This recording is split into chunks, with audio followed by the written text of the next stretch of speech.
Twins, Barry Zito, Johan Santana. Santana just about unbeatable at home in the Dome. Hasn't lost there in his last 23 starts.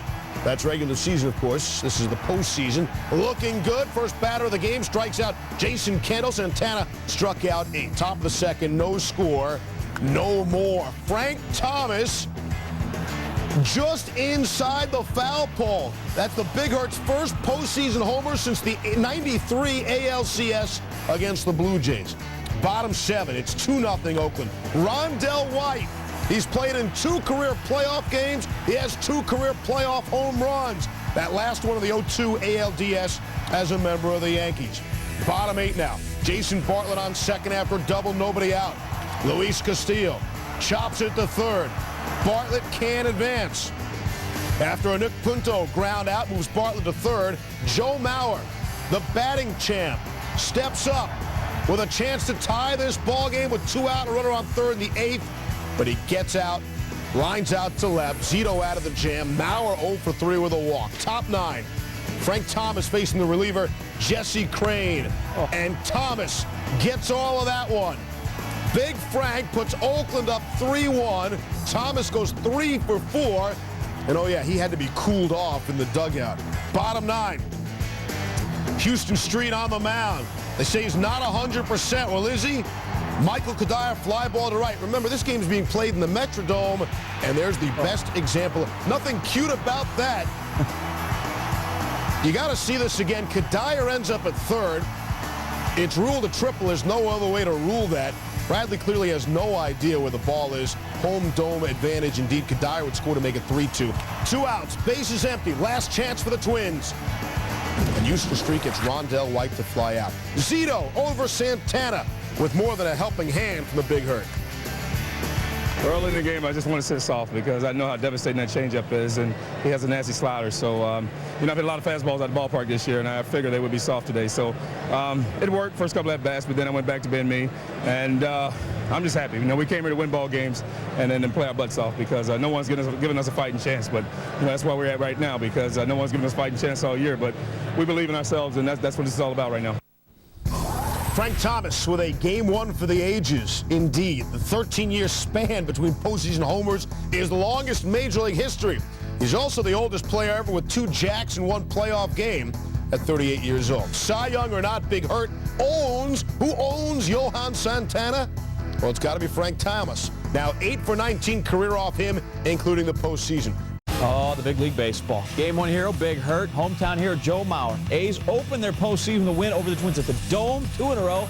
Well, Oakland would spell doom for Minnesota. Esteban Loaiza on the bump, throwing the pill over the dish. No score, bottom 3rd. Nick Punto right back at you, buddy. Loaiza knocks it down, gets the out. Hand bothering him a bit. After the inning, take a look at that thing. Yeah, he's got more trouble. Milton Bradley comes by, throws a towel. Whoop! That spills the old coffee cup.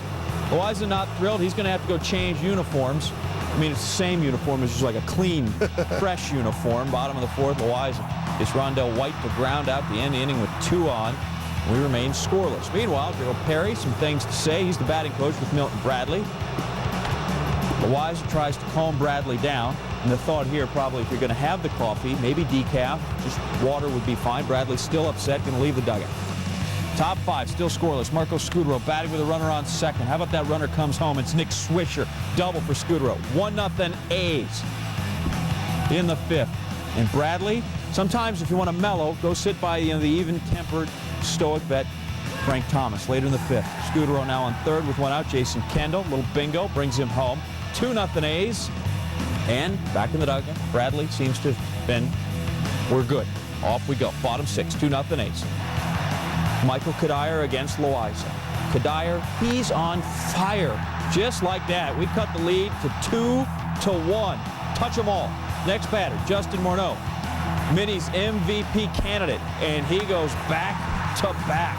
We're tied at 2. That'd be all for Loaiza. It's only the 2nd time in Twins postseason history they've hit back-to-back home runs. Killebrew, Oliva, the other 2, they are 2 of Minnesota's all-timers. In the 7th, Mark Kotze facing Denny Reyes. Torrey Hunter, he makes that catch all the time. Didn't make the catch here. So many spectacular grabs from Hunter. Here, the spectacular and costly miss. Kendall will score, and Kotze, he is hustling the whole way. Busted it. He is inside the park home run for 2 A's. It's the second postseason inside the park home run in A's history. The other, October 4, 2002. 4 years to the day. Same 2 squads. Appears they may have new grass there in Minnesota, but that's about it. Ray Durham, and it gets by who? Torrey Hunter. 5-time Gold Glover, and twice he has this hiccup on his postseason resume. Saved more runs than you can count, but here lets in some costly ones, and there you see, just nothing. Didn't even come close. Reyes can't believe it, but the teammates say no. He's your guy in center field. You got to support him. 5-2 A's in the 9th. Mark Ellis injures his hand on a foul ball. Take another look. Supposed to get the bat. Got some hand. Ellis would finish the at-bat. Later discover that he broke his right index finger. Later on in the 9th, Kotze, one more time. All right, that at least doesn't appear to be an inside the park home run. Is it a strike? Is it an out? Is it foul? Nick Punto says yes, it's foul. It's also an out. Great grab, identical almost to the one he had in game 1, except he didn't get caught up in the netting there. Bottom 9, Houston Street gets Punto, pops up, end the game. A's win game 2, 5-2. They take a 2-0 ALDS lead. Milton Bradley hugs all as well. Pedro Gomez, though, on diving into an 0-2 hole for the Twins. Torrey Hunter is known for the improbable catch, whether it's over the fence or diving. But now the 5-time Gold Glove winner is also known for missing a line drive that wound up as a game-winning inside the park home run for Mark Kotze. I can almost bet you every center fielder in the game know what happened right there. And just, you know, after you go after the ball, I knew I had it, then boom, it cuts on you. What can you do? It's not a great feeling because you know you're beat, and your only opportunity is to lay out and try and get a glove on it. And yeah, I definitely know what he means by that. I take the blame for this one. I mean, I shouldn't have dove for the ball. I'm an aggressive outfielder, and I guess that shouldn't happen. You know, and I'm a better outfielder than that, and just made a mistake. Hunter's option year in 2007 can be bought out, and missing that line drive could be the last memory Minnesota fans have of Hunter's 8 years with the Twins. In Minneapolis, Pedro Gomez, ESPN. Thank you, Pedro. Oakland just been making more of its chances in the series so far. They've swung and missed at twice as many pitches as the Twins hitters, but they're doing more damage when they do make the contact. Minnesota so far an awful 0 for 14 with runners in scoring position, and 0 for 7 in their last playoff home games. Who knows where that Metrodome mojo has gone? Kyle Rabbit leads the Baseball Tonight discussion on taking a dive in the division series. Twins in a must-win. Frank Thomas's A's swinging for the sweep. A's trying to win a playoff series for the first time since 1990. Oakland has lost its last 9 games with having a chance to clinch a postseason series. Mark Ellis out with a broken finger. Brad Radke possibly making his last career start, also dealing with a torn labrum. Bottom 2 were scoreless no longer. Eric Chavez busting out of an 0 for 12 playoff slump. His second career jack, putting the A's up 1-0. 2 batters later, with one aboard, it's Marco Scutaro, the double to right center. Jay Payton come on home, and the A's are up 2-0 just like that. Bottom 3, Mark Kotze. A grounder to Jason Bartlett. Oops, Bartlett charged with his second error of the series. Next batter, Milton Bradley. Just a little crush. His first hit of the series, and it is huge. A 2-run shot. A's hitting coach Gerald Perry giving Bradley some love. Second career postseason home run. Bradley and Loiza joking around by the water cooler. 4-0 A's. Bottom 4, Oakland up 4-1. With 2 aboard, Radke gets Mark Kotze to fly out to right. Radke walking off in possibly his last appearance. 4 innings, 5 hits, 3 earned, 2 Ks. Gets some love in the dugout. Top 6, Twins trying to rally with 2 aboard. Rondell White. Little single to right. Justin Morneau come on home. Torrey Hunter trying to score from second, but he is called out at the plate. Bradley's throw on the money. Take another look. Hunter sliding away from the tag, but hard to tell if Kendall actually tagged him.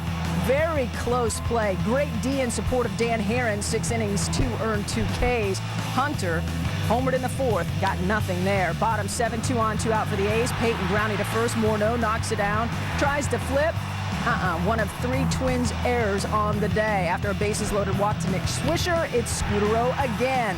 doubling down the right field line. One of 2 doubles for him on the day, 3-run score. Scutaro tied an A's postseason record with 4 RBI in the contest. Oakland up 8-2. Top 9 Twins down to their last out. Houston Street gets Luis Castillo to fly out to left. Peyton is there. Frank Thomas celebrating. Torrey Hunter can only spectate as Oakland moves on to the ALCS for the first time in 14 years. A 3 is your final. And oh yeah, it is time for the bubbly, and why not? The A's franchise dating back to 1901 from Philadelphia to Kansas City and now Oakland. This is only the 5th sweep of a postseason series in the Athletics' long history. Sweeps don't equal future success for the A's as they lost the World Series twice and the ALCS following past sweeps. Pedro Gomez now on why success is especially sweet for this group of A's. A pair of MVPs, Jason Giambi and Miguel Tejada, couldn't do it. Neither could former aces Mark Mulder and Tim Hudson. This group of Oakland A's broke through and finally won a playoff series, something that hadn't been seen in these parts since the Bash Brothers days in 1990. Yesterday, that's all I heard about was the 2-0 jinx and how it hasn't been done in what, 9 games or something like that. But I tell you what, this is a totally different team. This is not a team that was in the past. People, if they want to start complaining about having a 2-0 lead, they're crazy in my mind. I mean, I'll take that lead every single time. And that's how we looked at it. We said to ourselves, that's not us. We didn't play those series. We're in this series. What does it feel like to finally be at this point?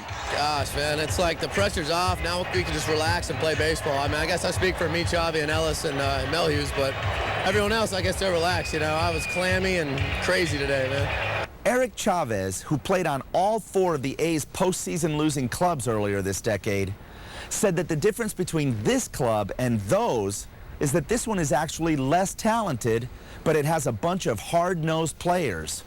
And for the A's, that's enough to finally get them into the ALCS. In Oakland, Pedro Gomez, ESPN. The A's didn't hit either opponent well this season, but did pitch better against the Yankees in winning 6 of the 9 meetings. Oakland lost 5 of 9 to the Tigers, but if Detroit advances, the A's would have home field in the ALCS.